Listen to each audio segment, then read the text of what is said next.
নমস্কার বন্ধুরা, audio book by রমি চ্যানেলে আপনাদের সকলকেই অনেক স্বাগত। আমি রমি। আমি ধারাবাহিকভাবে পড়ে শোনাচ্ছি লরা ইঙ্গেলস ওয়াইল্ডারের ফার্মার বয় বইটি। আজ এর চতুর্থ পর্ব। আসুন শুরু করি আজকের পর্ব। তার আগে অবশ্যই আমার চ্যানেলটিকে সাবস্ক্রাইব করে আমার পাশে থাকবেন। আসুন শুরু করি তবে। কাস্তেগুলো শান দিয়ে রেখে ফ্রেঞ্চ জো আর লেজি জনকে খবর দিল আলমানসো। আগামীকাল সকাল থেকে শুরু হবে খড় কাটার কাজ। বড় তিনজন পাশাপাশি দাঁড়িয়ে ঘ্যাঁচ ঘ্যাঁচ গোড়া কাটছে কোমর সমান ঘাসের। আর ওরা এগিয়ে যেতেই পিয়েক, লুই আর আলমানসো পিক ফর্ক দিয়ে ছড়িয়ে দিচ্ছে ওগুলো সমান করে, যাতে রোদ লেগে শুকিয়ে যায় ওগুলো তাড়াতাড়ি। এই সময়টা রোদও খুব কড়া। সূর্য একটু চড়তেই হ্যাটের ভিতর সবুজ ঘাস পুড়ে মাথায় পড়ল সবাই। কিছুক্ষণের জন্য শান্তি। আরও খানিক বাদে বাড়ি গিয়ে ঠান্ডার শরবত নিয়ে এলো আলমানসো, আর নিয়ে এলো এক বালতি দুধ, দুধের সর, ডিম, গরম মশলা আর চিনি দিয়ে তৈরি একটা শরবত। সবাই দাঁড়ালো ওকের ছায়ায়, তৃপ্তির সঙ্গে পান করলো শরবত। তারপর আবার কাজ শুরু হলো। 3 সপ্তাহ ধরে চলল খড় সংগ্রহের কাজ। সব খড় শুকিয়ে গিয়ে গোলাবাড়িতে ঠেসে ঠুসে রাখতে রাখতে এসে গেল ফসল কাটবার সময়। পেকে গেছে জই আর গম। শিম, বরবটি, কুমড়ো, গাজর, শালগম আর আলু তোলবার সময় হয়েছে এবার। শুরু হলো প্রচণ্ড পরিশ্রমের কাজ। বিশ্রামের আর সময় নেই। উদয়াস্ত খাটছে বাবা, রয়্যাল আর আলমানসো। মা ইলাইজা জেন আর অ্যালিসেরও কাজের অন্ত নেই। শসা, সবুজ টমেটো আর তরমুজের খোসা দিয়ে তৈরি করছে আচার, ভুট্টা আর আপেল ওদিকে শোকাচ্ছে, জ্যাম, জেলি, মোরব্বা বানাচ্ছে। গ্রীষ্মের ফসলের কিছুই ফেলা যায় না। আপেলের মাঝখানের অংশটুকু রেখে দেওয়া হয় সিরকা তৈরি হবে বলে। এক গাদা জইয়ের খড় ভেজানো হয়েছে পেছনের আঙিনায়, আগামী গ্রীষ্মে পরবার জন্য হ্যাট তৈরি হবে ওগুলো দিয়ে। প্রথমে জই কাটা হলো, তারপর গম। সব আঁটি বেঁধে নিয়ে আসা হলো গোলাবাড়িতে। এবার মটর, তারপর শিম আর বরবটি তোলার পালা। ওরা সবাই যখন এসব নিয়ে ব্যস্ত, তখন নিউ ইয়র্ক শহর থেকে এলো মাখনের খরিদ্দার। প্রতি বছরই আসে। চমৎকার শহুরে পোশাক, চেইনে বাঁধা সোনার ঘড়ি বুক পকেটে, সুন্দর গাড়ি আর ঘোড়া। সবাই লোকটাকে পছন্দ করে। ডিনারের সময় রাজ্যের গল্প, ফ্যাশন ও রাজনীতির সর্বশেষ খবর শোনায় সে। ডিনারের পর তলকুঠুরিতে গিয়ে প্রতিটি মাখনের গামলা পরীক্ষা করলো লোকটা, লম্বা একটা স্টিলের ফাঁপা রড দিয়ে। কোথাও কোনো ত্রুটি না পেয়ে আকুণ্ঠ প্রশংসা করলো। বলল, এত ভালো মাখন জীবনে দেখিনি। ন্যায্য দাম দিতেও কুণ্ঠিত হলো না। $250 দিয়ে মায়ের 500 পাউন্ড মাখন কিনে নিয়ে খুশি মনে চলে গেল গাড়ি হাঁকিয়ে। মাও গাড়িতে ঘোড়া জুড়ে নিয়ে ছুটল শহরে ব্যাংকের দিকে, কারণ অত টাকা কিছুতেই বাড়িতে রাখবে না বলে প্রতিজ্ঞা করেছে মা আগেই। মাকে নিয়ে খুব গর্ব হলো আলমানসোর। নিউ ইয়র্কের কত অজানা অচেনা মানুষ মায়ের তৈরি মাখন খেয়ে উচ্ছ্বাসিত প্রশংসা করবে, কিন্তু কেউ জানবে না কে বানালো এত চমৎকার মাখন। মধ্য গ্রীষ্ম ঢলে পড়তেই ঠান্ডার ভাব টের পাওয়া গেল বাতাসে। ভুট্টা কেটে খেতে আঁটি বাঁধা অবস্থায় দাঁড় করিয়ে রাখা হয়েছে। কুমড়ো গাছের পাতাগুলো শুকিয়ে ঝরে গেছে, তার ওপর বসে রয়েছে গাঁট্টা গোট্টা কুমড়োগুলো। এখন শুধু কেটে নিয়ে গোলাবাড়িতে তোলা। আলমানসোর দুধ খাওয়া ওই যে কুমড়োটা, সেটা এতদিনে বিশাল আকার ধারণ করেছে। সাবধানে লতা কেটে ওটাকে আলাদা করলো আলমানসো, কিন্তু তুলতে পারলো না, এমনকি নাড়াতেও পারলো না। শেষে বাবা ওটাকে ওয়াগানে তুলে নিয়ে এলো গোলাবাড়িতে। এক গাদা খড়ের উপর সাবধানে নামিয়ে রাখলো ওটা। কাউন্টির মেলায় নিয়ে যাওয়া হবে ওটাকে। অন্যান্য কুমড়োগুলো ছিঁড়ে এক জায়গায় গাদা করলো আলমানসো। বাবা সেগুলো তুলে নিয়ে রেখে এলো গোলাবাড়িতে। ওখান থেকে ভালোভাবে বেছে বাড়ির নিচে সেলারে রাখা হবে মোরব্বা বানানোর জন্য। অন্যগুলো সব থাকবে দক্ষিণের গোলাঘরের মেঝেতে। প্রতি সন্ধ্যায় আলমানজো হাত কুড়াল দিয়ে কয়েকটা কেটে খাওয়াবে গরু বাছুর আর ষাঁড়গুলোকে। আপেল বাগানে প্রতিটা গাছে ঝুলছে গাছ পাকা আপেল। বাবা, রয়্যাল আর আলমানজো মই লাগিয়ে উঠে নিখুঁত আপেলগুলো বেছে বেছে ফেরে ঝুড়িতে ভরল। এক ওয়াগন ভর্তি আপেল ধীরে ধীরে চালিয়ে বাড়িতে নিয়ে আসা হলো। তলকুঠুরির আপেল রাখবার বাক্সে একটা একটা করে সাজিয়ে রাখা হলো। চোট খাওয়া আপেল ওখানে রাখা যাবে না, একটা আপেল পচলে গোটা বাক্সের সব আপেল নষ্ট হয়ে যাবে। ভালো আপেলগুলো সব পেড়ে বাক্সবন্দি করবার পর রয়্যাল আর আলমানজো গাছে উঠে ঝাঁকুনি দিয়ে পারল আপেল। ডাল ধরে প্রবল ঝাঁকি দিয়ে শিলাবৃষ্টির মতন মাটিতে পড়তে থাকলো আপেলগুলো। টপাটপ করিয়ে নিয়ে ছুটে ফেলা হলো ওয়াগানের সাইডার তৈরি হবে সেখানে। ওয়াগান ভর্তি আপেল নিয়ে বাবা চলে গেল সাইডার মিলে, আর আলমানজো চলে গেল বাগানে ঝুড়ি করে বিট, শালগম, ওলকপি, গাজর তুলে রেখে দিল বাড়ির নিচে সেলারে। তারপর পেঁয়াজ টেনে তুললো আলমানজো, আর ওগুলোর শুকনো পাতা বিনুনির মতন করে বুনে আটকে রাখলো অ্যালিস। মা সেগুলো ঝুলিয়ে রাখলো চিলেকোঠায়। মরিচের গোটা গাছ উপড়ে তুললো আলমানজো, আর অ্যালিস সুই সুতো দিয়ে লালগুলো গেঁথে বড় মালা বানালো। তারপর ঝুলিয়ে দিল পেঁয়াজের পাশে। সাইডার মিল থেকে দুটো বিশাল জালা নিয়ে ফিরে এলো বাবা, গড়িয়ে নিয়ে রেখে দিল সেলারে।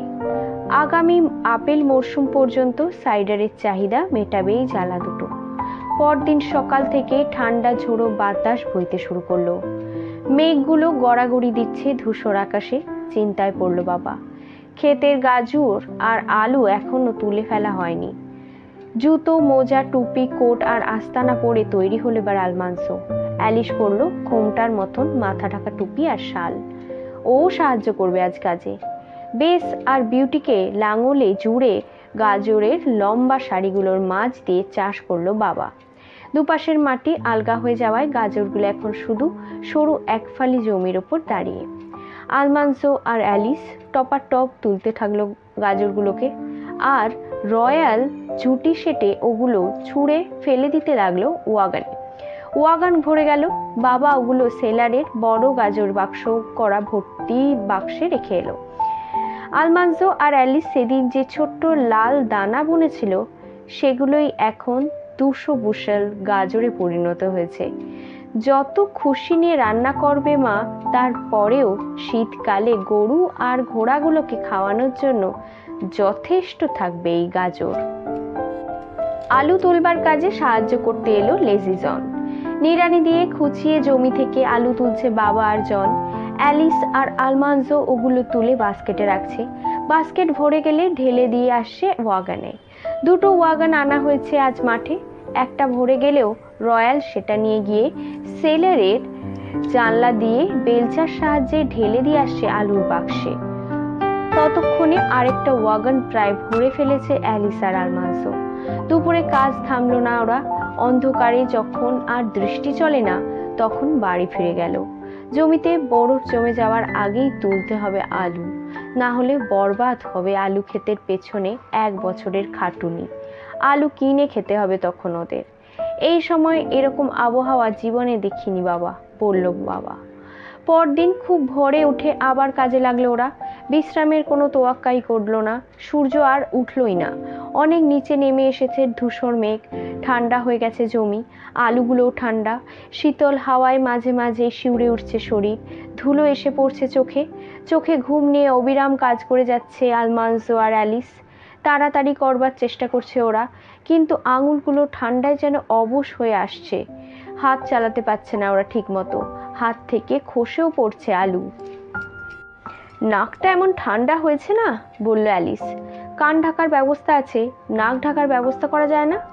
বাবাকে জানালো আলমানজো। ঠান্ডা লাগছে। বাবা বলল, হাত চালাও বাপ, জলদি করো, তাহলে শীত কম লাগবে। চেষ্টা করলো ওরা, কিন্তু কাজ হলো না। ঠান্ডায় হাত চলছে না। একটু পরে বাবা বলল, আলুর শুকনো পাতা জোড়ো করে আগুন জ্বালাও না, অনেক আরাম পাবে।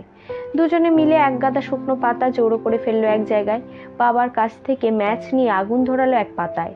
এক পাতা থেকে আগুন লেগে গেল অন্য পাতায়।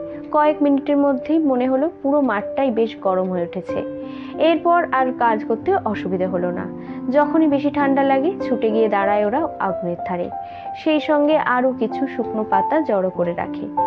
খিদেও লেগেছে, বলল আলমান্সো। আমারও, বলল অ্যালিস। মনে হচ্ছে ডিনারের সময় এসে গেছে। সূর্য নেই, তাই ছায়া দেখে সে আন্দাজ করবে তারও কোনো উপায় নেই। এক নাগাড়ে কাজ করে চলেছে ওরা, কিন্তু ডিনারের শিঙা আর বাজছেই না। এই সারাটা দিন শেষ হলো, দেখো শিঙা বাজবেই, আমি বলে দিলাম, বলল আলমান্সো। কিন্তু বাজলো না শিঙা। ওটা নষ্ট হয়ে গেল না কি রে বাবা, ভাবলো আলমান্সো। বাবাকে বলল, মনে হচ্ছে খাওয়ার সময় পেরিয়ে যাচ্ছে। হেসে উঠল জন। বাবা বলল, কেবল সাফ মাঝ সকাল হয়েছে বাপ, দুপুরের অনেক দেরি এখন।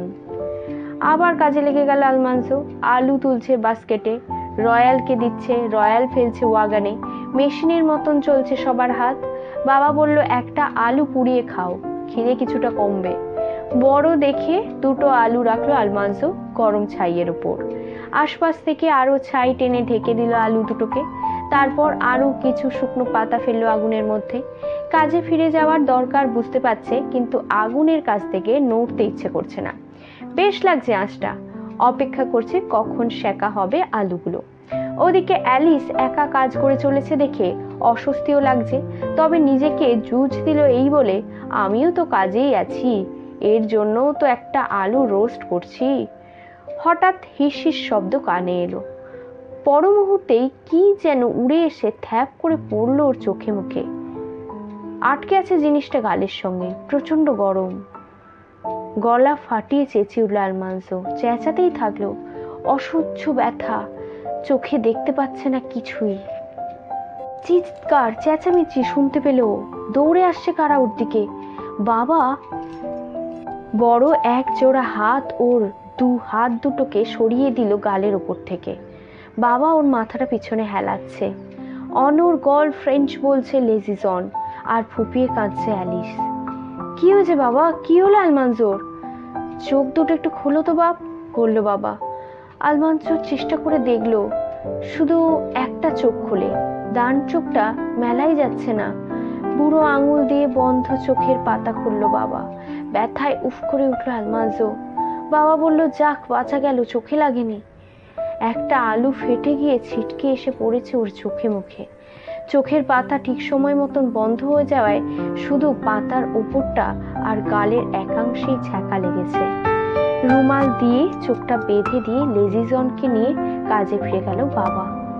পুড়ে গেলে যে এত ব্যথা লাগে জানতো না আলমান্সো, কিন্তু অ্যালিসকে বলল, ব্যথা লাগছে না, খুব বেশি না।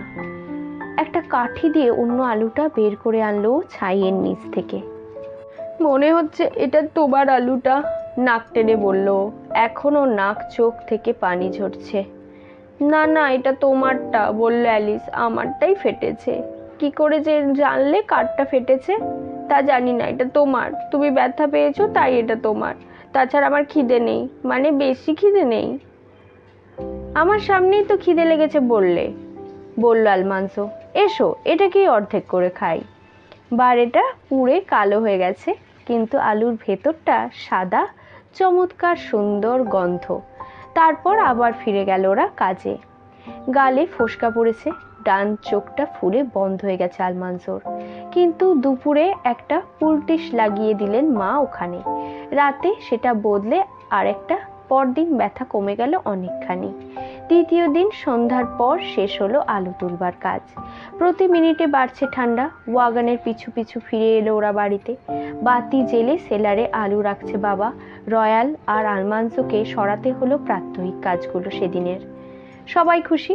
ডাক ঠিক সময় মতন তুলে আনা হয়েছে আলুগুলো। ওই রাতেই জমে গেল মাটি। এরপরই শুরু হলো তুষারপাত। তাড়াহুড়ো করে মাটি থেকে আঁটি বাঁধা ভুট্টা আর দলা পাকানো মটর ও শিম নিয়ে আসা হলো গোলাবাড়িতে। সমস্ত ফসল তোলা হয়ে গেছে। তলকুঠুরি, চিলেকোঠা আর গোলাঘরগুলো উপচে পড়ছে। প্রচুর খাবার নিজেদের জন্য, পশুগুলোর জন্য শীতের সঞ্চয় ঘরে তুলে রেখেছে সবাই নিশ্চিন্তে। এবার কিছুদিন শুধুই আনন্দ।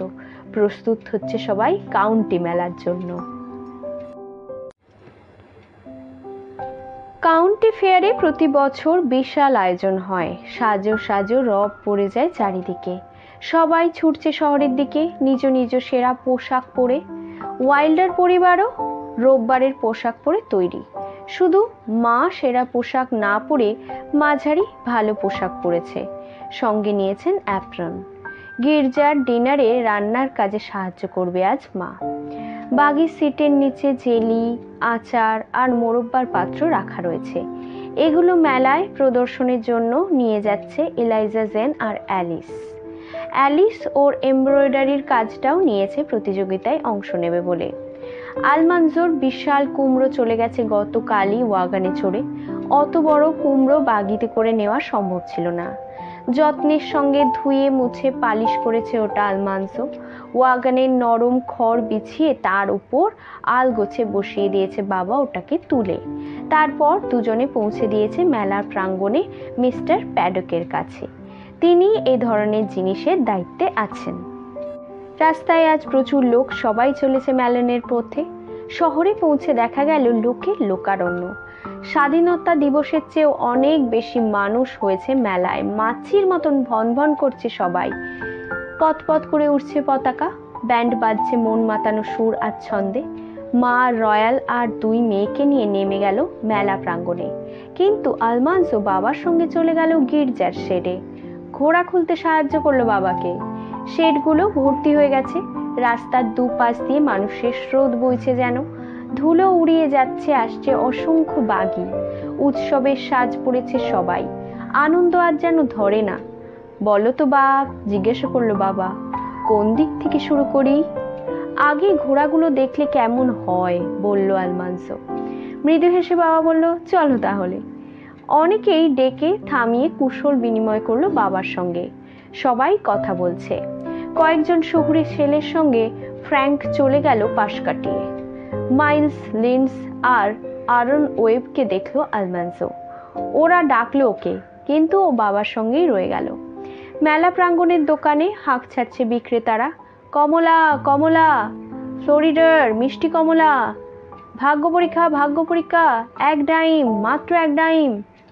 টেইল কোট আর চকচকে উঁচু হ্যাট পরা এক লোক ভিড় জমিয়ে ফেলেছে। এখন মটর ডানা রেখেছে সে 3টে খোলার যে কোনো একটার নিচে। ঠিক বলতে পারলে টাকা দিচ্ছে। আমি জানি কোথায় রেখেছে। বাবা আঙুলে টান দিল আলমানজোর। ঠিক যেন? জিজ্ঞাসা করলো বাবা। হ্যাঁ, আঙুল তুলে দেখালো আলমানজো। ওই যে ওটার নিচে। বেশ, তাকিয়ে থাকো, একটু পরেই জানা যাবে। ঠিক সেই সময় ভিড় ঠেলে এগিয়ে এলো একজন লোক। খোলাগুলোর পাশে রাখলো $5 একটা নোট। তারপর আঙুল তুলে আলমানজো বাবাকে সেটা দেখিয়ে সেই খোলাটা দেখালো। লম্বা হ্যাট পরা লোকটা খোলা তুললো। মোটর নেই ওটার নিচে। পর মুহূর্তেই স্যাক করে $5 নোটটা ঢুকিয়ে রাখলো টেইল কটের পকেটে। তারপর মোটরটা সবাইকে দেখিয়ে আবার সবার সামনে লুকিয়ে রাখলো একটা খোলার নিচে। তাজ্জব বনে গেল আলমানজো। এই খোলের নিচেই মোটরটা রাখতে দেখেছিল নিজের চোখে, অথচ দেখা গেল নেই ওখানে। বাবাকে জিজ্ঞাসা করলো, কি করে হলো বাবা এটা? আমি জানি না বাপ, মৃদু হেসে বলল বাবা। তবে এই লোকটা জানে, এটা ওর খেলা। অন্যের খেলায় কখনো নিজের ঢাক বা নিজের টাকা বাজি রাখতে নেই। ঘোড়ার সেটে চলে গেল ওরা। মর্গান ঘোড়া দেখলো আলমানজো খুব খুঁটিয়ে। মাথাটা ছোট, চোখ উজ্জ্বল, সরু পা, ছোট্ট খুব। কিন্তু বাবা যে 4 বছরই কোল্ট দুটোকে বিক্রি করেছে সেগুলোর তুলনায় এগুলো কিছুই না। এরপর থরোব্রেড ঘোড়া দেখলো ওরা। এগুলো মর্গানের চেয়ে একটু লম্বা, গলা একটু সরু, কিন্তু খুব নার্ভাস। মর্গানের চেয়ে দ্রুত দৌড়বে এরা, কিন্তু ওদের চেয়ে কম নির্ভরযোগ্য। থরোব্রেডের পরেই মস্ত বড় 3টে ধূসর রঙের ঘোড়া। ওগুলোর গর্দান মোটা, পা ভারী, খুরগুলো লম্বা, লোম দিয়ে ঢাকা। বিরাট মাথা ওগুলোর, চোখ জোড়া শান্ত, মায়াময়। এরকম ঘোড়া আলমানজো দেখেনি কোনো দিন। বাবা বলল, ইউরোপে ফ্রান্সের পাশে বেলজিয়াম নামে এক দেশ আছে। এ ঘোড়া সেই দেশেরই। ফরাসিরা জাহাজে করে নিয়ে এসেছে এই জাতের ঘোড়া কানাডায়। এখন কানাডা থেকে আসছে এই দেশে। বাবার খুব পছন্দ হয়েছে ঘোড়াগুলো। আলমানজোকে বলল, দেখো ওদের পেশিগুলোও দেখো, মনে হচ্ছে কোনো গোলাঘরে জুড়ে দিলে টেনে নিয়ে যেতে পারে। গোলাঘর টানা কি আমাদের দরকার আছে, বলল আলমান্সো। এ ঘোড়া আমাদের কি কাজেই বা লাগবে? আমাদের মর্গ্যানগুলোর যা পেশি আছে তা ওয়াগন টানার জন্য যথেষ্ট, বাগি টানার উপযোগী যথেষ্ট স্পিডও আছে। ঠিক বলেছ বাপ, স্বীকার করলো বাবা, মাথা নাড়ল দুঃখিত ভঙ্গিতে। প্রচুর খাবে এই বিশাল ঘোড়া, দানা পানির খরচ হবে, অথচ আমাদের কোনো কাজেই লাগবে না। ঠিকই বলেছ। বাবা ওর মতামতের দাম দিচ্ছে দেখে খুব ভালো লাগলো আলমান্সোর। ওখান থেকে খচ্চর ঘরে এসে অবাক হয়ে গেল আলমান্সো। এ আবার কি জানোয়ার? মনে হচ্ছে ঘোড়ার ক্যারিকেচার। ওটার একেবারে কাছে চলে গেল ও। হঠাৎ ওর কানের কাছে এমন বিশ্রীভাবে ডেকে উঠলো ওটা যে ভয়ে চেঁচিয়ে উঠলো ও। ভিড় ঠেলে পালিয়ে এলো বাবার কাছে। সবাই হাসছে ওর দিকে চেয়ে, কিন্তু বাবা হাসলো না। এটা একটা খচ্চর, বলল বাবা। এর আগে ও কখনো দেখেনি এগুলো। আর তুমি একাই ভয় পেয়েছো তা মনে করো না, এখানকার অনেকেই ভয় পেয়েছে। কোল্টের ঘরে গিয়েই মন খারাপ হয়ে গেল আলমান্সোর। ইস, ওদের কোলগুলোর কাছে এগুলো কি? বিশেষ করে স্টারলাইট যদি এখানে থাকতো আর কেউ পাত্তাই পেত না। কথাটা বলেই ফেললো বাবাকে। বেশ তো, বাবা বলল, আগামী বছর আসুক, তারপর দেখা যাবে। ঘোড়া দেখা শেষ হতেই এলো গরুর প্রদর্শনীতে। ঘুরে ঘুরে দেখলো ওরা নানান জাতের আমেরিকান, ফ্রেঞ্চ ও ব্রিটিশ গরু। তারপর চেস্টার হোয়াইট শুয়োর, ম্যারিনো ও কটসউড ভেড়া। এই সব দেখতে দেখতে খিদে লেগে গেল আলমান্সোর, তাই চলে এলো গির্জার ডাইনিং রুমে। লোক ভর্তি এখানে, সবাই খাচ্ছে, টেবিলে আর জায়গা নেই। আরও কয়েকটা মেয়ের সঙ্গে ইলাইজা জেন আর অ্যালিস রান্নাঘর থেকে ব্যস্ত পায়ে প্লেট, ডিশ, বাউল আনছে। খাবারের সুগন্ধ মম করছে সারা ঘরে। অল্পক্ষণের মধ্যেই সিট পেয়ে গেল ওরা। তৃপ্তির সঙ্গে পেট পুড়ে খেয়ে নিল আলমান্সো। তারপর বেরিয়ে এসে বাবার সঙ্গে বসে ঘোর দৌড় দেখলো। রয়্যালকে দেখা গেল বড় কয়েকটা ছেলের সঙ্গে রেসের উপর বাজি ধরছে। একটা দুটো রেস দেখতে দেখতেই 3টে বেজে গেল। বাড়ি ফিরে এলো ওরা। এসেই প্রাত্যহিক কাজগুলো সেরে খেয়ে নিয়ে ঘুম। পরদিন আবার চললো ওরা মেলায়। আরও 2 দিন চলবে মেলা। আজ সোজা তরি তরকারি আর শস্যের সেরে চলে এলো আলমান্সো বাবার সঙ্গে। ঢুকেই শাড়ি দিয়ে বাঁধা কুমড়োর দিকে চোখ পড়লো আলমান্সোর। ওগুলোর সঙ্গেই রয়েছে ওর কুমড়োটাও। দৈত্যের মতন লাগছে ওটাকে আরগুলোর পাশে। ধরে নিও না যে প্রাইজ পাবেই, বলল বাবা নিচু গলায়। আকৃতির চেয়ে গুণের কদর বেশি। যেন প্রাইজ না পেলেও কিছু এসে যায় না, এমন একটা ভাব নেওয়ার চেষ্টা করলো আলমান্সো। কুমড়োর পাশ কাটিয়ে এগিয়ে গেল সামনের দিকে, কিন্তু মাঝে মাঝে ঘাড় ফিরিয়ে নিজের কুমড়োটার দিকে না তাকিয়ে আর পারছেই না। আলু, বিট, ওলকপি, পেঁয়াজ দেখতে দেখতে চলেছে। গম, জই, কানাডা মটর, নেভি শিম, সাদা ভুট্টা, হলুদ ভুট্টা, লাল, সাদা, নীল ভুট্টা দেখে আবার ফিরে আসছে। কুমড়োর দিকে অনেকেই তাকাচ্ছে দেখে আলমান্সো ভাবলো, যদি ওরা জানতো যে সবচেয়ে বড় কুমড়োটা ওর। দুপুরে খাওয়ার পর চটপট ফিরে এলো সে। বিচার শুরু হবে এখনই। কোর্টে ব্যাজ আটা লোক 3জনই বিচারক, বুঝতে পারলো আলমান্সো। নিচু গলায় নিজেদের মধ্যে কি আলাপ করছে ওরা শুনবার উপায় নেই। সবাই চুপ। শস্য মুঠোয় নিয়ে ওজন দেখছেন, চোখের কাছে এনে খুঁটিয়ে দেখছেন, কয়েক দানা চিবিয়ে খেয়েছেন। মটরশুঁটি আর সিম 2 ভাগ করে বিচি ছড়িয়ে দেখেছেন। বড় ছুরি দিয়ে ঘ্যাঁচ করে টুকরো করছে আলু, পেঁয়াজ। আলুকে আবার চিকন করে কেটে আলুর দিকে তুলে দেখছেন। তারপর চিবুকে অল্প কিছু দাড়ি চিকন লম্বা বিচারক পকেট থেকে বের করলেন লাল আর নীল রিবন। লালটা সেকেন্ড আর নীলটা ফার্স্ট প্রাইজের জন্য।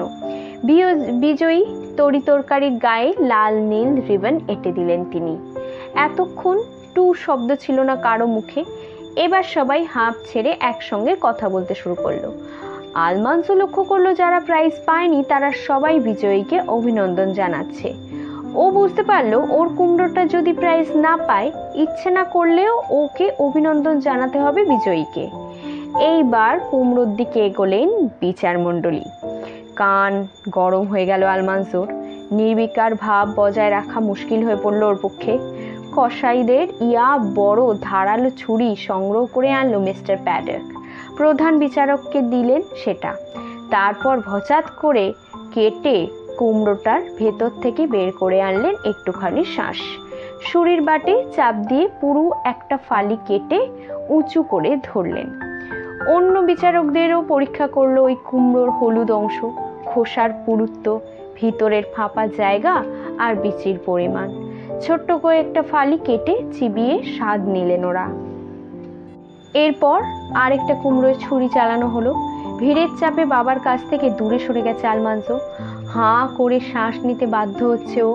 একের পর এক কুমড়ো কাটতে কাটতে অবশেষে আলমান্সোর বিশাল কুমড়োর কাছে পৌঁছলেন প্রধান বিচারক। মাথাটা একটু যেন ঘুরছে এবার আলমান্সোর।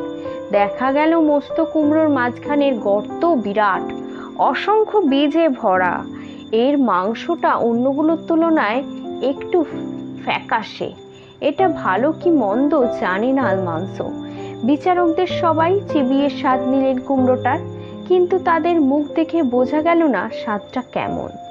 এরপর অনেকক্ষণ গোপন সলা পরামর্শ করলেন বিচারকরা। কিছুই শুনতে পেল না ও।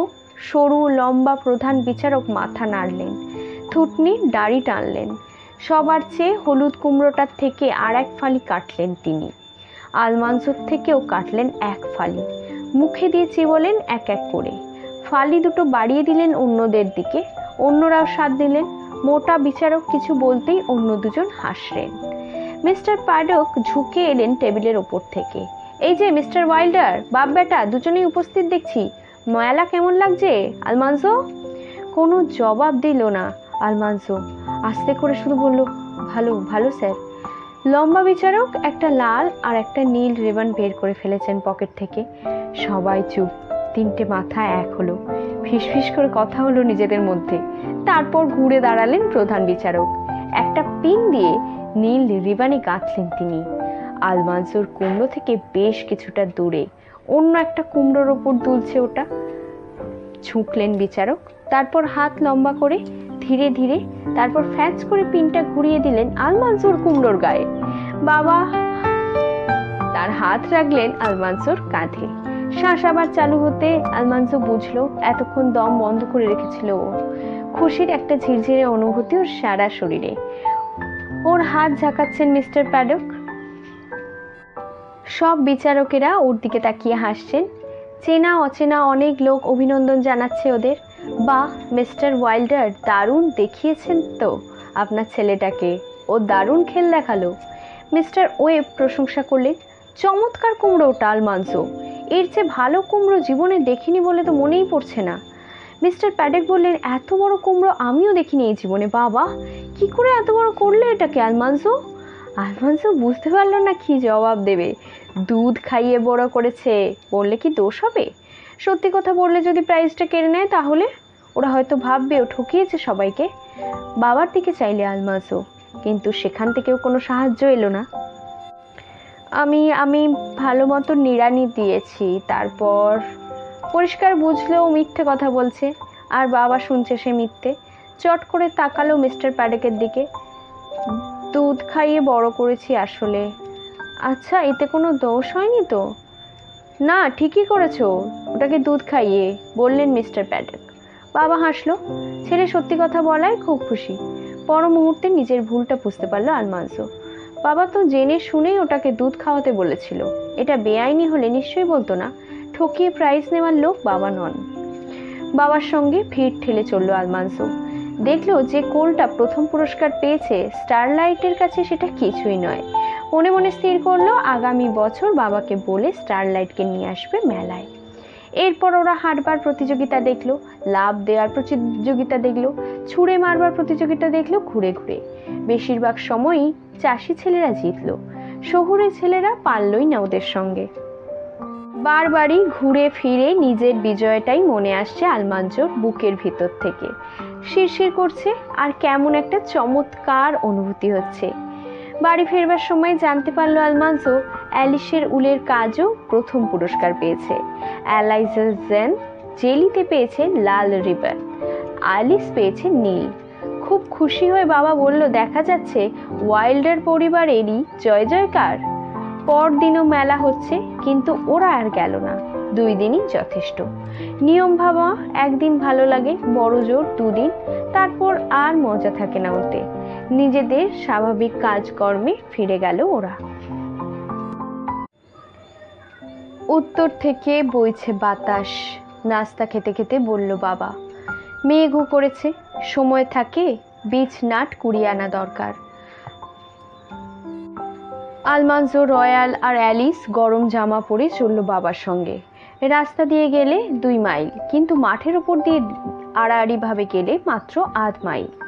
সুপ্রতিবেশী মিস্টার ওয়েবেল অনুমতি নিয়ে তার জমির সীমানা থেকে পাথরের প্রাচীরের একটা অংশ সরিয়ে রেখে ওয়াগানে করে জঙ্গলে চলে এলো ওরা। মাঠ ময়দান খালি এখন। সবার সব পশু গোলাঘরে গরমে আরাম করছে, তাই এক্ষুনি প্রাচীরটা ঠিক করবার দরকার পড়ল না। সেই স্ট্রিপে পাথরগুলো আবার সাজিয়ে দিলেই হবে। হলুদ পাতা বিছিয়ে রয়েছে বীজ জঙ্গলের নিচে, আর সেই পাতার উপরেই পড়ে রয়েছে অসংখ্য বীজনাট। সাবধানে বাদাম সহ বীজ পাতা ওয়াগানে তুলছে বাবা আর রয়্যাল পিচফোর্ক দিয়ে। অ্যালিস আর আলমানজোর কাজ হলো ওয়াগানে তুলবার পর ওগুলোর ওপর ঝাঁপ দিয়ে নাচানাচি করে সমান করা, জায়গা বাড়ানো। ওয়াগান ভর্তি হয়ে গেলে বাবা আর রয়্যাল ওগুলোকে গোলা ঘরে রেখে আসতে গেল। সেই সময়টুকু ওরা দুজন নানা খেলায় মেতে থাকলো। খেলা ভালো না লাগলে গাছের গুঁড়িতে বসে দাঁত দিয়ে ভেঙে 3 কোনা বীজনাট খেলো। ঠান্ডা হাওয়া, সূর্যটা ঝাপসা, ছোটাছুটি করে বাদাম কুড়োচ্ছে চঞ্চল কাঠবেড়ালি, সেটাও শীতের সঞ্চয় কাঠবেড়ালির। আকাশ থেকে আসছে বুনো হাঁসের ডাক। ঝাঁক বেঁধে দক্ষিণে চলছে ওরা, উত্তরে জমে যাচ্ছে শীত। ওয়াগন ফিরে এসে আবার ঝাঁপাঝাঁপি শুরু করলো। উঁচু হয়ে থাকা পাতা নামালো ওরা, তারপর ব্যস্ত পিচফর্ক পাতা সরিয়ে সরিয়ে খালি জমির পরিমাণ বাড়ালো। সারাদিনে যতটা পারা গেল বীজনাট সংগ্রহ করলো ওরা। গোধূলি নামতে প্রাচীরের পাথর আবার সুন্দর করে সাজিয়ে দিয়ে ফিরে এলো ওরা। দক্ষিণ গোলাঘরে ফার্নিং মিলের পাশেই উঁচু স্তূপ হয়ে রয়েছে পাতা সহ বীজনাট। আজই তুষারপাত শুরু হবে বলে মনে হচ্ছে, বলল বাবা। ধরে নাও শেষ রাতেই হবে। সত্যি, সকালে ঘুম থেকে উঠে আলমানজো দেখলো সাদা হয়ে গেছে মাঠ, ঘাট, গোলাঘরের ছাদ। 6 ইঞ্চি পুরো তুষার জমেছে বটে, কিন্তু জমি এখনো পুরোপুরি শক্ত হয়ে যায়নি। খুশি হলো বাবা। এটা হচ্ছে গরিবের সার। রয়্যালকে পাঠানো হলো ক্ষেতগুলোয় লাঙল দেওয়ার জন্য। এই সময় জমিতে লাঙল দিলে উপরের তুষার ভেতরে গিয়ে সারের কাজ করবে। পরের মরশুমে ফসল ভালো হবে। আর বাবার সঙ্গে থেকে আলমানজো গলা ঘরের জানলাগুলো ভালো করে বন্ধ করলো। আলগা হয়ে যাওয়া তক্তাগুলো পেরেক মেরে মেরে আটকালো শক্ত করে। বাড়ি আর গোলাঘরের দেওয়ালগুলো খড় দিয়ে ছাওয়ার পর পাথর চাপা দিল, যাতে বাতাসে উড়ে না যায়। এসব করতে করতেই এসে গেল শীত। জমির উপর জমে শক্ত হয়ে গেল বরফ। এবার সারা শীতের জন্য মাংসের জোগান রাখতে হবে ঘরে। খবর দেওয়া হলো ফ্রেঞ্চ জো ও লেজি জনকে। পরদিন খুব সকালে মস্ত এক লোহার কড়াই এনে গোলাঘরের কাছে 3টে পাথরের ওপর বসালো রয়্যাল আর আলমানজো। ওটাকে কানায় কানায় ভরতে 3 ব্যারেল পানি লাগলো। পানি ভরে আগুন জ্বেলে দিল ওরা নিচে কাঠ সাজিয়ে। ইতিমধ্যে এসে গেছে লেজি জন আর ফ্র্যাঙ্ক জো। সামান্য নাস্তা খেয়ে কাজে লেগে গেল সবাই। আজ 5টা শুয়োর আর একটা বাছুর জবাই হবে। মারবার পর এক এক করে প্রতিটা মৃতদেহ বাবা, জন আর জো মিলে বিশাল কড়াইয়ের ফুটন্ত পানিতে চুবালো। তারপর তুলে নিয়ে ফেললো পুরো তক্তার ওপর। ওগুলোর গায়ে সব লোম চেঁচে পিছনের পা দুটো বেঁধে ঝুলিয়ে দেওয়া হলো গাছের ডালে। তারপর ছুরি দিয়ে পেট ফেরে ভেতরের সব কিছু নেওয়া হলো গামলায়। আলমানজো আর রয়্যাল দুদিক থেকে ধরে রাখলো গামলার রান্নাঘরে। ওখানে 2 মেয়ে নিয়ে তৈরি করছে মা। চটপট কলিজা হৃৎপিণ্ড কেটে ধুয়ে আলাদা করে রাখলো। চর্বি বের করে রাখলো আলাদা পাত্রে, গলিয়ে সংরক্ষণ করতে হবে। বাবা আর জো সাবধানে ছাল ছাড়ালো বাছুরের। এই ছাল দিয়ে জুতো তৈরি হবে আগামী বছর। সারা দুপুর মাংস কাটা হলো। রয়্যাল আর আলমানজো সেই সব নিয়ে গিয়ে লবণ মাখিয়ে রেখে এলো সেলারে। উডশেডের চিলে কোঠায় রাখা হলো হৃৎপিণ্ড, কলিজা, জিভ, পাঁচড়া ইত্যাদি। বাছুরের মাংস ঝুলিয়ে রাখা হলো ওখানে। ঠান্ডায় জমে যাবে কিছুক্ষণের মধ্যেই। গোটা শীতকাল একই রকম থাকবে ওগুলো চিলেকোঠায়, যখন যেমন দরকার পেড়ে এনে ব্যবহার করা হবে।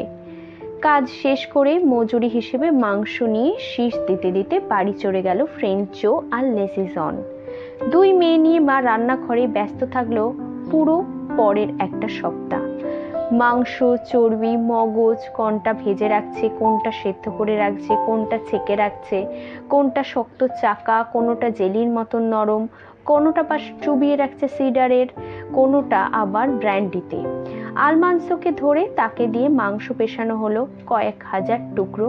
সসেস হবে ওগুলো দিয়ে। মাংস পেশার মেশিনের হ্যান্ডেল ঘুরিয়ে ঘুরিয়ে হাত ব্যথা হয়ে গেল আলমান্সোর। সেই মাংস সেদ্ধ করে বড় বড় বল বানালো মা। বাবার উড সেদে চিলেকোঠায় রেখে এলো আলমান্সো ওগুলো পরিষ্কার কাপড়ের উপর। ওখানেই জমে থাকবে গোল পিন্টগুলো। রোজ সকালে একটা করে এনে কেটে কুটে ভেজে দেওয়া হবে নাস্তার সময়। এরকমই শুরু হলো মোমবাতি পর্ব। গরুর চর্বি গলিয়ে ঢালা হলো সুতো বাঁধানো একটা টিনের টিউবের মধ্যে। আলমান্সো ওগুলোকে ঠান্ডা হওয়ার জন্য রেখে এলো বাইরে। এরপর মনগুলো গরম পানিতে একটু চুবিয়ে টিউবটা দুভাগ করলেই বেরিয়ে আসবে কয়েকটা মোমবাতি।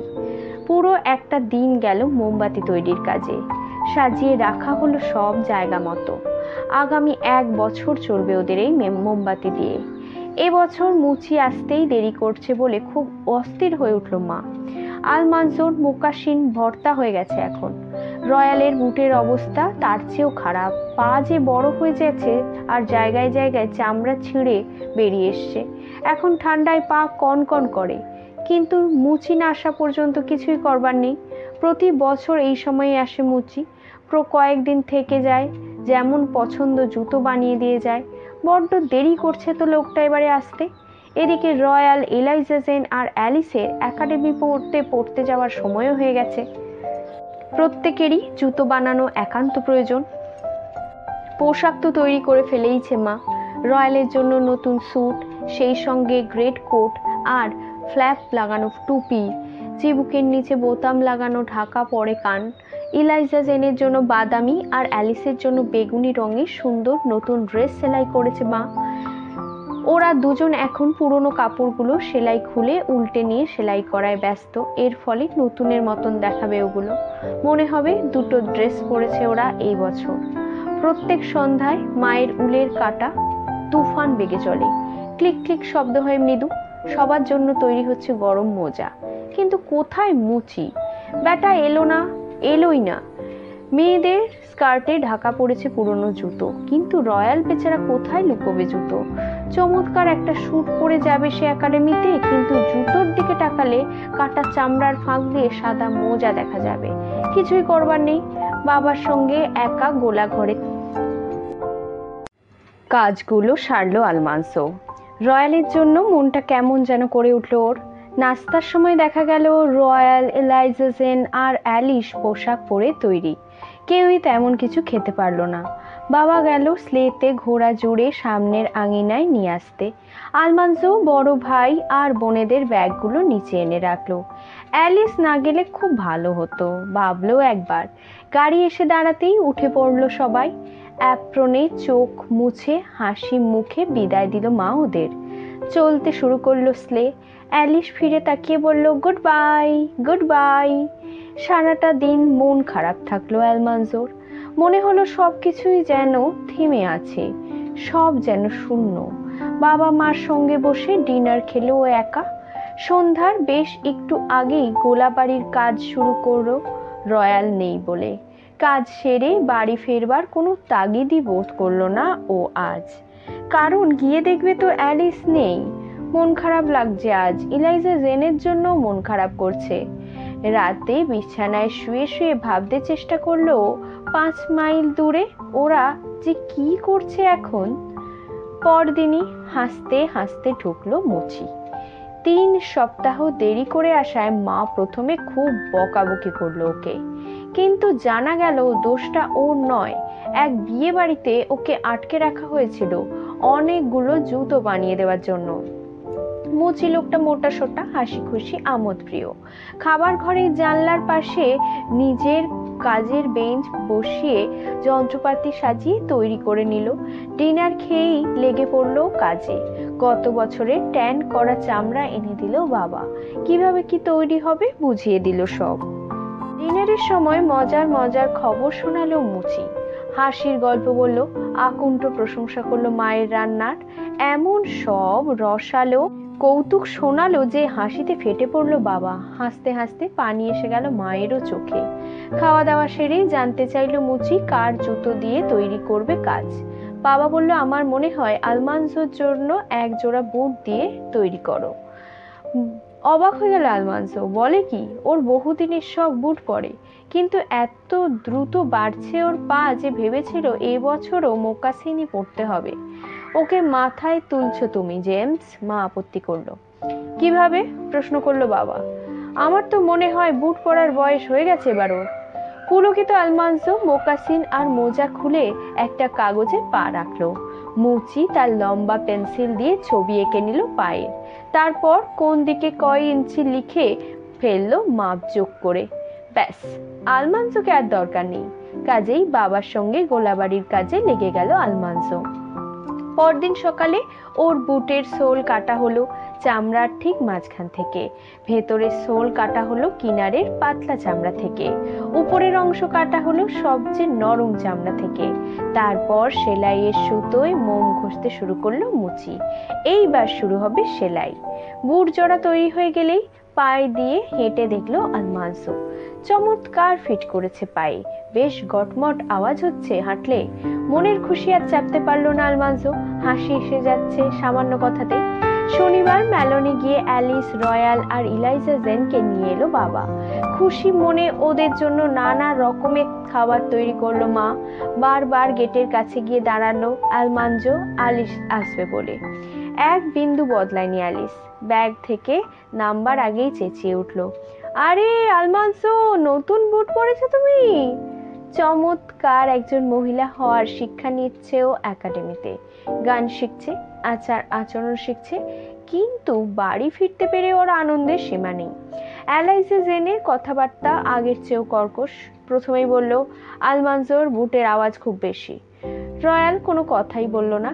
পুরনো কাপড় গায়ে দিয়ে লেগে গেল সে দৈনন্দিন কাজে। কিন্তু আলমানজোর মনে হলো কাজ থেকে ওর মুড এখন উঠে গেছে। ওই রাতেই বিছানায় উঠে রয়্যাল জানালো ও আসলে শহরে একটা দোকান দিতে চায়। আমার মনে হয় মস্ত বোকামি করবে তুমি যদি চাষাবাদের পেছনে জীবনটা নষ্ট করো, বলল। ঘোড়া ভালো লাগে আমার, আলমানজো বলল।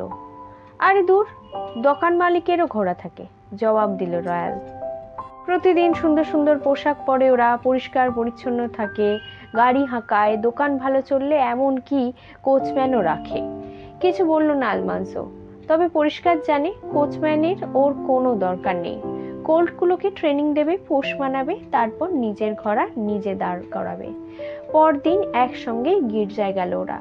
রয়্যাল, ইলাইজা জেন আর অ্যালিসকে একাডেমিতে নামিয়ে দিয়ে শুধু মুচিকে নিয়ে ফিরে এলো খামারে। সবার মাপ দিয়ে দিয়েছে, তাই কোনো অসুবিধাই আর হলো না। ডাইনিং রুমে বেঞ্চে বসে মনের আনন্দে শীষ দিল আর একটার পর একটা জুতো বানিয়ে চলল লোকটা। 14 দিন পর সবার জুতো বানিয়ে দিয়ে যন্ত্রপাতি গুটিয়ে নিয়ে যখন চলে গেল, তখন আবার শুনশান হয়ে গেল গোটা বাড়িটা। সেই সন্ধ্যায় বাবা বলল, কাল স্টার আর ব্রাইটদের জন্য একটা বব স্লেড বানানে কেমন হয়? সত্যি? লাফিয়ে উঠল আলমানজো। তুমি কি এবার জঙ্গল থেকে কাঠ কেটে আনতে আমাকে নেবে? ঝিকমিক করে উঠল বাবার চোখ দুটো। তাছাড়া আর কি করবে তুমি বব স্লেড দিয়ে? পরদিনই জঙ্গলে গিয়ে সোজা দেখে ছোটখাটো একটা ওক গাছ কাটলো বাবা। ছোট ডালগুলো ছেটে দিতেই সুন্দর করে গুটিয়ে আঁটি বাঁধলো আলমানজো। তারপর দেখে শুনে রানারের জন্য দুটো বাঁকা গাছ কাটলো বাবা। 5 ইঞ্চি মোটা আর 6 ইঞ্চি ফুটো করে সেগুলোকে বাঁক নিয়েছে। সব কাঠ বড় বব স্লেডে তুলে নিয়ে ওরা বাড়ি ফিরে এলো। তারপর ডিনার সেরে দুজনে মিলে বড় গোলা ঘরটায় বসে বানালো ছোট্ট একটা সুন্দর বব স্লেড। খুশিতে গর্বে লাফাতে ইচ্ছে করলো আলমানজোর। কিন্তু বাবার সামনে ওটা করা যায় না বলে অনেক কষ্টে দমন করলো নিজেকে। সন্ধ্যা হয়ে এলো। ববস্লেড তৈরি করতে করতে কাজটা শেষ করে পশুদের খাওয়া দাওয়া আর ঘর পরিষ্কারের কাজ সেরে দুধ দুইয়ে ভরা বালতি নিয়ে যখন ঘরে ফিরবে বলে গোলা প্রাঙ্গণে বেরোলো ওরা, তখন জোর বাতাস বইছে, ঘুরপাক খাচ্ছে তুষার, বিষণ্ণ কান্নার মতন শোনাচ্ছে বাতাসের বিলাপ। পড়ুক, আরো তুষার পড়ুক, ভাবছে আলমানসো। শীঘ্রই নতুন ববস্লেড নিয়ে কাঠ কাটতে যাবে ও বাবার সঙ্গে। কিন্তু ঝড়ের মতিগতি দেখে বাবা বলল, আগামী কয়েকদিন ঘরের বাইরে আর কোনো কাজ করা যাবে না। কাজেই কাল থেকে গম মাড়াই করা শুরু করবে ওরা। আচ্ছা, মেশিনে মড়াই করলে কি গমের ক্ষতি হয়? জানতে চাইল আলমানসো। শহরে মেশিন এসেছে ও শুনেছে। কিছুটা হয় বলল বাবা, তবে আসল ক্ষতি হয় খড়ের।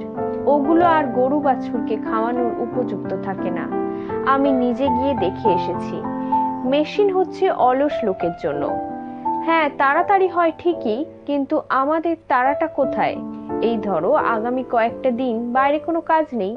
গম মাড়াইয়ের কাজটায় হাত না থাকলে বসে বসে আগুন ফাটানো ছাড়া আর তো কিছুই করার থাকতো না আমাদের। ঠিক, মাথা ঝাঁকালো আলমানসো। নিজেরা করাই সব দিক দিয়ে ভালো। পুরোটা শীতকাল জোরে যখন আবহাওয়া খারাপ থাকবে তখনই গম, জই, কানাডা মটর এসব মাড়াইয়ের কাজ চলবে। ফ্যানিং মিলের হাতল ঘোরাবে আলমানসো। হাপড়ের ভেতর হাত ঢোকাবে শস্য। প্রবল বাতাসে খোসা বেরিয়ে যাবে সামনের মুখ দিয়ে, নিচে পড়বে পরিষ্কার শস্যের দানা। খেতে মই দিয়েছে আলমানসো, আগাছা পরিষ্কার করেছে, ফসল বুনেছে, তারপর ফসল তুলেছে ঘরে, এখন মাড়াই করছে। নিজেকে পরিপূর্ণ একজন চাষি মনে হলো ওর। ক্ষুধার্ত গরু, ঘোড়া, ভেড়া, শুয়োর, মুরগি সবাইকেও খাওয়াচ্ছে। আর বলতে ইচ্ছে করছে, আমার উপর নির্ভর করতে পারো তোমরা এবার। আমি বড় হয়ে উঠেছি, কোনো দিন কোনো কষ্ট হবে না কিন্তু তোমাদের। বড়দিনের ছুটিতে বাড়ি ফিরে এলো রয়্যাল, ইলাইজা জেন আর অ্যালিস। এসেই কাজে লেগে গেল সবাই, কারণ এবারের ক্রিসমাসে uncle Andrew, aunt Dahlia, uncle Wellesley, aunt Lindy তাদের বাচ্চা কাচ্চা সবাইকে নিয়ে বেড়াতে আসছে। দুপুরের ডিনার, সারা বছরের সেরা খাবারের বন্দোবস্ত হবে এবার। মেয়েরা ঘর বাড়ি পরিষ্কারের কাজে লেগেছে, মা হরেক পদের রান্না নিয়ে ব্যস্ত।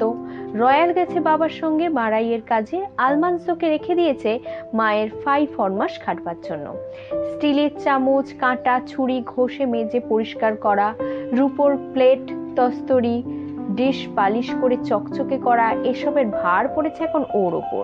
একটা অ্যাপ্রন গায়ে চড়িয়ে অক্লান্ত পরিশ্রম করে চলছে ও।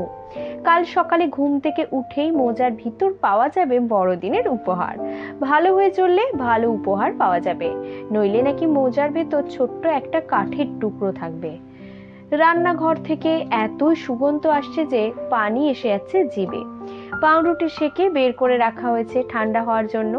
সেই মনোহর গন্ধের সঙ্গে মিশেছে কেক, বিস্কিট আর হরেক জাতের পিঠে পুলির সুগন্ধ। আস্ত একটা রাজহাঁসের ভেতর বাইরে পুর করে মশলা মাখাচ্ছে মা, সম্ভবত রোস্ট হবে ওটাকে।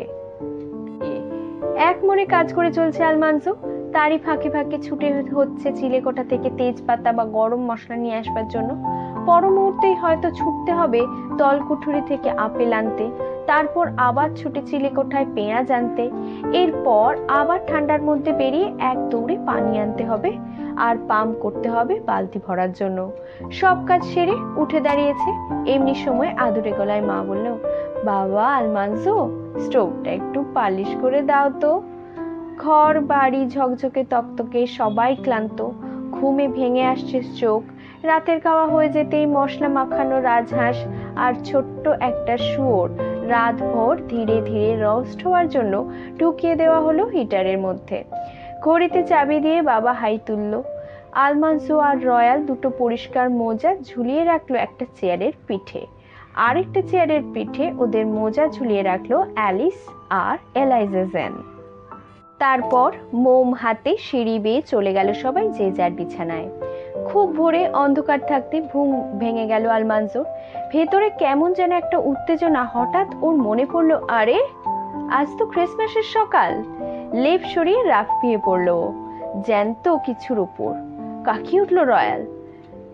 রয়্যাল যে পাশে আছে ভুলেই গেছিল। ওর ওপর দিয়ে আছড়ে পাছড়ে নেমে গেল আলমানজো।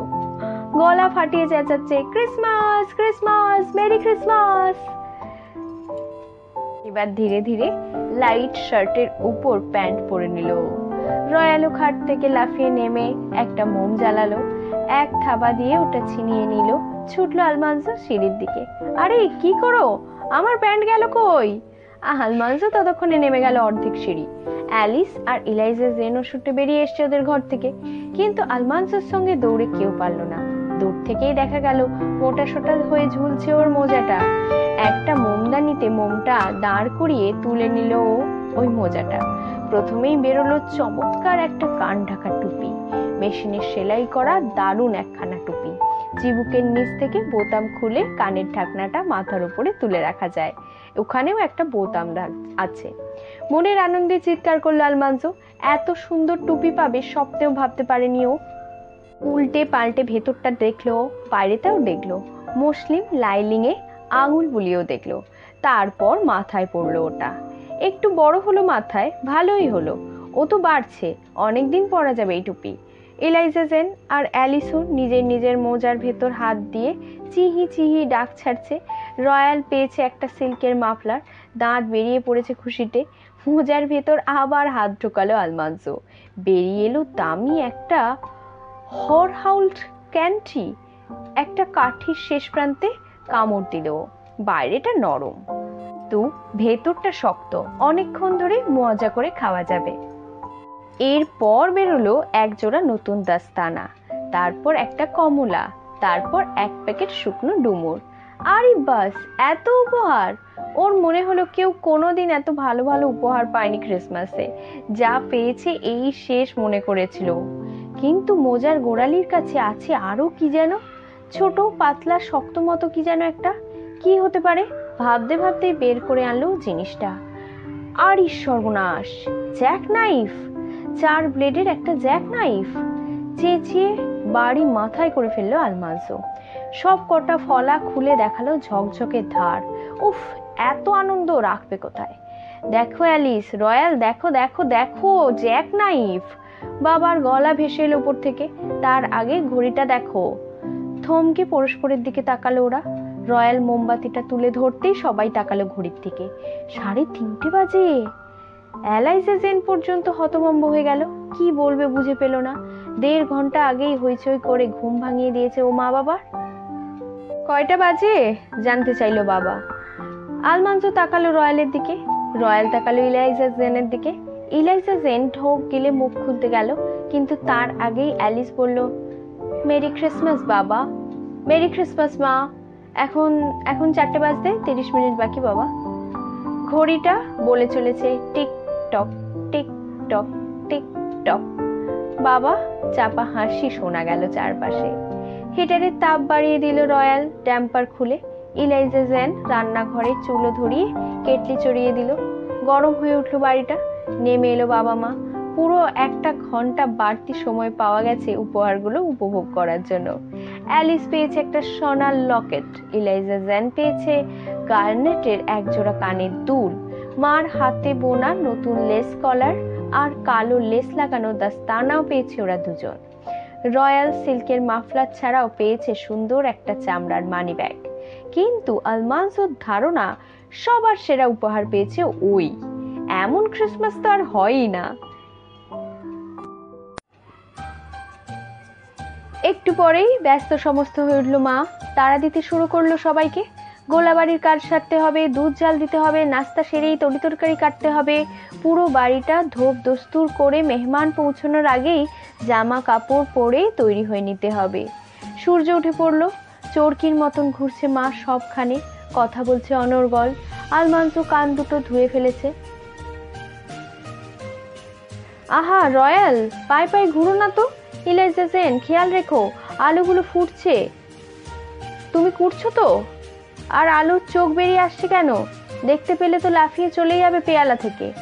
আর অ্যালিস, বাসনগুলো গুনে ফেলো, তার সঙ্গে মিশিয়ে ছুরি কাঁটা চামচ সব সুন্দর করে রাখো। ভালো টেবিল ক্লথগুলো নিচের সেলফে আছে। হায় হায়, ঘড়ি দেখো, ঘড়ি দেখো।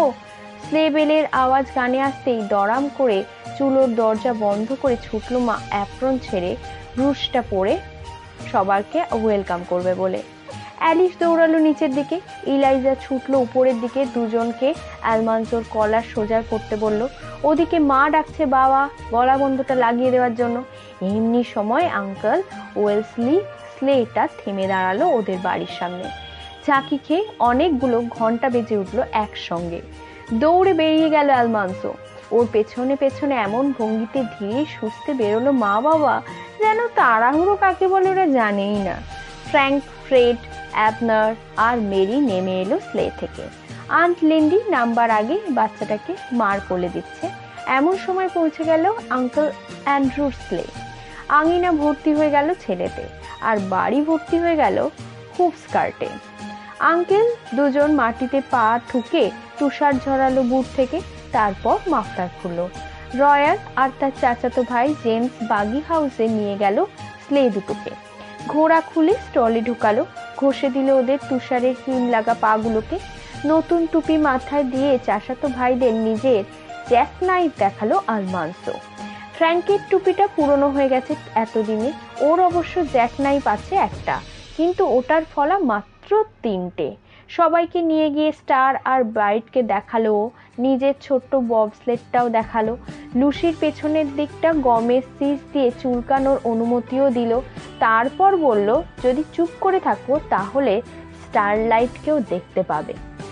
সবাই মিলে এবার গেল ঘোড়ার স্টলে। এগিয়ে আসছিল স্টারলাইট, কিন্তু বাড়ির ফাঁক দিয়ে হাত গলিয়ে ফ্র্যাঙ্ক ওকে ধরতে যেতেই চট করে সরে গেল। ওকে ধরতে গেলে কেন? বিরক্ত হলো অ্যালমান্সো। বাজি ধরে বলতে পারি ভেতরে গিয়ে ওর পিঠে ওঠার সাহস তোমার নেই, চ্যালেঞ্জ করলো ফ্র্যাঙ্ক। সাহস আছে, কিন্তু বোকার মতন কাজ আমি করতে যাব কেন? নষ্ট হয়ে যাবে চমৎকার একটা কোল্ড। নষ্ট হবে কিরকম? বিদ্রুপ করলো ফ্র্যাঙ্ক। আসলে বলো ভয় পাচ্ছ তুমি? অতটুকু একটা ঘোড়ার বাচ্চাকে ভয় পাচ্ছ তুমি? ভয় কেন পাবো? বাবার বারণ আছে। বারণ থাকলেও আমার ইচ্ছা থাকলে আমি কাজটা করতাম, লুকিয়ে হলেও করতাম। এর প্রত্যুত্তরে কোনো কথা বলল না আলমান্সো। এবার ফ্র্যাঙ্ক বেড়া বেয়ে উপরে উঠতে শুরু করলো। ওপরে গিয়ে ও ঘোড়ায় চড়বে। নামো ওখান থেকে বলেই ফ্র্যাঙ্কের পা চেপে ধরলো অ্যালমান্সো। ভয় পাবে কোলটা, ভয় দেখাতেই তো যাচ্ছি। পা ঝাড় দিল ফ্র্যাঙ্ক। স্টল ময় দৌড়ে বেড়াচ্ছে স্টারলাইট। রয়্যালকে ডাকবার জন্য চেঁচাতে গিয়ে মুখ বন্ধ করে ফেললো, কারণ এখন চিৎকার দিলে আরো ভয় পেয়ে যাবে স্টারলাইট। দাঁতে দাঁত চেপে গায়ের জোরে টান মারলো অ্যালমান্সো। হর হর করে নেমে এলো ফ্র্যাঙ্ক। চমকে উঠে লাফ দিল সব কটা ঘোড়া। স্টারলাইট পিছাতে গিয়ে ধাক্কা খেলো খামারের গামলায়। চাপকে পিঠের ছাল তুলে নেবো ব্যাটা, বলল ফ্র্যাঙ্ক উঠে দাঁড়িয়ে। চেষ্টা করে দেখোই না কেন, জবাব দিল অ্যালমান্সো। গোলমাল শুনেই দক্ষিণ গোলাঘর থেকে দৌড়ে এলো রয়্যাল। আলমান্সো ও ফ্র্যাঙ্কের কাঁধ ধরে ঠেলে বের করে দিল গোলাবাড়ি থেকে। ফ্রেড, অ্যাবনার আর জন চুপচাপ অনুসরণ করলো ওদের। আবার যদি কোলগুলোর কাছে তোমাদের দেখি, চোখ মুখ পাকিয়ে বলল রয়্যাল, বাবাকে আর আঙ্কেল ওয়েলিসকে বলবো আমি, পিঠের চামড়া তুলে নেবে, সাবধান। প্রচন্ড জোরে জাকালো ও দুজনকে, তারপর ঠুকে দিল দুজনের মাথা। অনেকগুলো তারা দেখতে পেল আলমান্সো আর ফ্র্যাঙ্ক সেই অবস্থায়। দুজনে এখন তথই বছর। ক্রিসমাসের দিনে মারপিট, লজ্জা করে না তোমাদের? আমি তো শুধু ওকে বারণ করেছিলাম যেন স্টারলাইটকে ভয় না দেখায়। শাট আপ, ধমক দিল রয়্যাল। এখন একটু ভদ্র হয়ে চলো, নইলে কপালে কিন্তু অনেক দুঃখ আছে। যাও হাত ধুয়ে নাও সবাই, ডিনারের সময় হয়ে গেছে। হাত ধুয়ে নিল সবাই রান্নাঘরে গিয়ে। মা, আন্ট আর চাচাতো বোনেরা টেবিল সাজাচ্ছে। নানান রকম খাবারে বোঝাই হয়ে গেছে টেবিল। নিজস্ব আলাদা আলাদা সুগন্ধ ছড়াচ্ছে এক একটা ডিশ। মাথা নিচু করে চোখ বন্ধ করো আলমান্সো আর বাবা সবাই প্রার্থনা করলো এবার। ক্রিসমাস ডে বলে প্রার্থনাটা অনেক দীর্ঘ, কিন্তু শেষ পর্যন্ত থামতেই হলো বাবাকে। চোখ মেলে টেবিলের এদিক থেকে ওদিক পর্যন্ত দেখলো আলমান্সো। আরে সর্বনাশ, মুখে আপেল নিয়ে বসে আছে রোস্ট করা ছোট্ট শুয়োরটা মস্ত নীল প্লেটের ওপর। রাজহাঁসের রোস্টটাও লোভনীয় ভঙ্গিতে বসে আছে একটা ডিশে। ছুরিটা ধার করে নিচ্ছে বাবা পাথরে ঘষে ঘষে। ক্র্যানবেরি জেলি আর ম্যাশড পটেটো পাহাড়ের গা থেকে গলতে গলতে নামা মাখনের দিকে চাইলো এবার আলমান্সো। শালগমের ভর্তার পাহাড়টার দিকেও তাকালো, তারপর দেখলো ভাজা গাজরগুলোর দিকে। ঢোক গিলে মনস্থ করলো আর কোনো দিকেই তাকাবে না, কিন্তু পেঁয়াজ দিয়ে ভাজা আপেল আর গাজরের হালুয়ার দিকে না তাকিয়ে পারলো না। তাছাড়া হাতের কাছেই রয়েছে নানান জাতের পিঠে, না তাকিয়ে পারাই যাচ্ছে না। বড়দের দেওয়া হবে সবার আগে। ছোট হয়ে আসছে রাজহাঁস আর শুয়োরের রোস্ট, ঘ্যাঁচা ঘ্যাঁচ কাটছে আর মেহমানদের প্লেটে তুলে দিচ্ছে বাবার সব। আলুর ভর্তা আর ক্র্যানবেরি জেলির পাহাড় ছোট হয়ে যাচ্ছে বিপজ্জনক হারে। ছোট বলে অপেক্ষা করতে হলো আলমান্সোকে। সবার শেষে ওর প্লেটে দেওয়া হলো খাবার, তবে তৃপ্তির সঙ্গে খেলো। ফ্রুট কেকের দ্বিতীয় টুকরোটা আলগোছে পকেটে ফেলে বাইরে চলে গেল খেলতে। তুষার দুর্গ খেলা হবে এবার।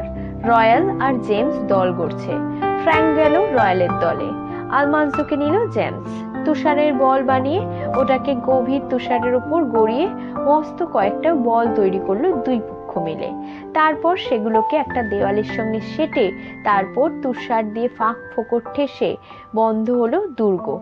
তারপর এক এক দল এক এক ডজন করে তুষারের শক্ত গোলা তৈরি করে ফেললো। তুষারের ওপর নিঃশ্বাস ফেলে দুই হাতে চাপ দিলেই শক্ত হয়ে যাচ্ছে গোলা। যুদ্ধ শুরু হবে একটু পরেই। একটা ছড়ি আকাশে ছুড়ে দিল রয়্যাল, ওটা নেমে আসতেই ধপ করে ধরলো। রয়্যাল যেখানটায় ধরে আছে তার উপরের অংশের ছড়িটা ধরলো জেমস। তারপর ছড়িটা ছেড়ে দিয়ে রয়্যাল আবার ধরলো জেমস যেখানটা ধরেছে সেই উপরের অংশটা। এইভাবে শরীরটার শেষ মাথা পর্যন্ত চলল। দেখা গেল জেমস ধরেছে শরীর সর্বশেষ অংশ। কাজেই দুর্গটা জেমসের দলেরই হলো। শুরু হলো তুমুল যুদ্ধ।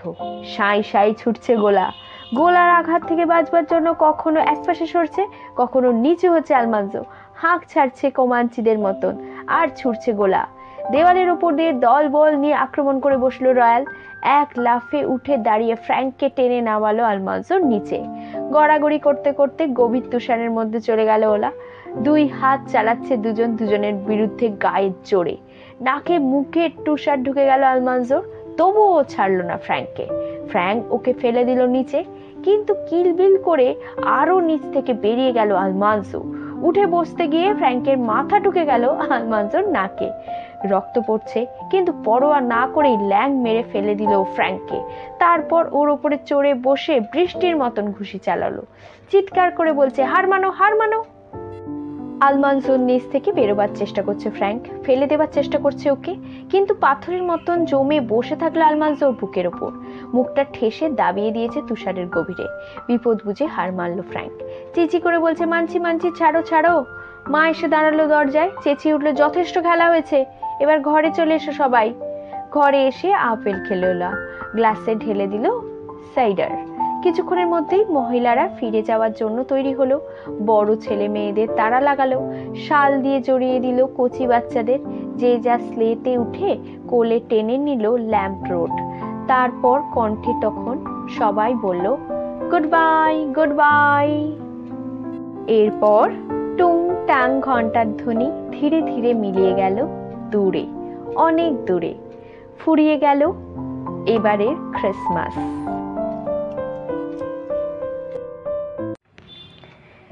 শেষ হলো আজকের পর্ব, 4th পার্ট। খুব তাড়াতাড়ি আসছি পরের পার্টটা নিয়ে। ততক্ষণ ভালো থাকবেন, সুস্থ থাকবেন, সবাইকে ভালো রাখবেন। আজ তবে চলি, টাটা।